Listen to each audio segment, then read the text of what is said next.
Canada plans to hit NATO's spending target early and reduce reliance on US defense, Carney says. Toronto, AP. Canada will meet NATO's military spending guideline by early next year and diversify defense spending away from the United States, Prime Minister Mark Carney said Monday, asserting that Washington no longer plays a predominant role on the world stage.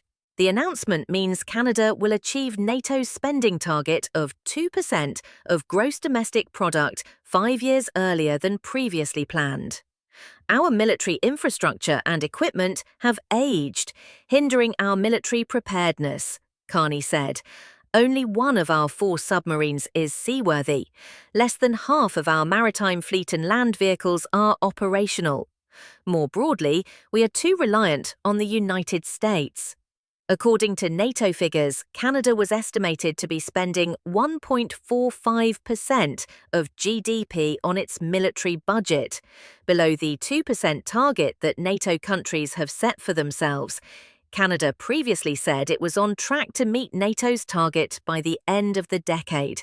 Our goal is to protect Canadians, not to satisfy NATO accountants, Carney said in a speech at the University of Toronto. Canada is about to host US President Donald Trump and other leaders at a summit of the Group of 7 leading industrialized nations in Alberta on June 15 to 17th and before the NATO Summit in Europe.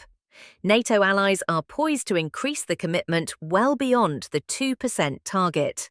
NATO Secretary-General Mark Rutte said last week that most US allies at NATO endorsed Trump's demand that they invest 5% of gross domestic product on their defense needs and are ready to ramp up security spending even more. We are meeting 2%, and that is the NATO target as it is today, Carney said at a later news conference. We will need to spend more. He said there will be discussions on the increased spending amount and its timeline at the NATO Summit. Carney has said he intends to diversify Canada's procurement and enhance the country's relationship with the EU. We should no longer send 3/4 of our defense capital spending to America, Carney said in a speech at the University of Toronto.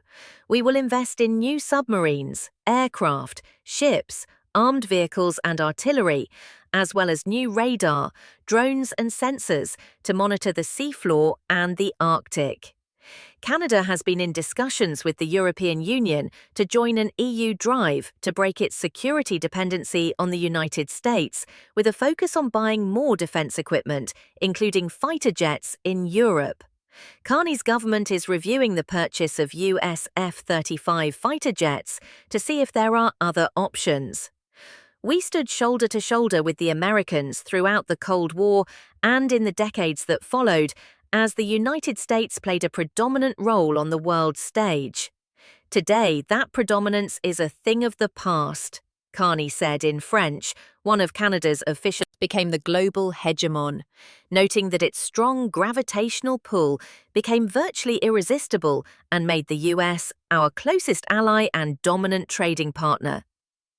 Now the United States is beginning to monetize its hegemony, charging for access to its markets and reducing its relative contributions to our collective security, Carney said. Trump's calls to make Canada the 51st US state have infuriated Canadians, and Carney won the job of Prime Minister after promising to confront the increased aggression shown by Trump. The Prime Minister said, "A new imperialism threatens." Carney said the long-held view that Canada's geographic location will protect Canadians is increasingly archaic. The government is adding $9 billion Canadian, $6.6 billion US in spending this year. And Carney said the Canadian Coast Guard will now be a part of the military. European allies and Canada have already been investing heavily in their armed forces, as well as on weapons and ammunition, since Russia launched a full-scale invasion of Ukraine on February 24, 2022.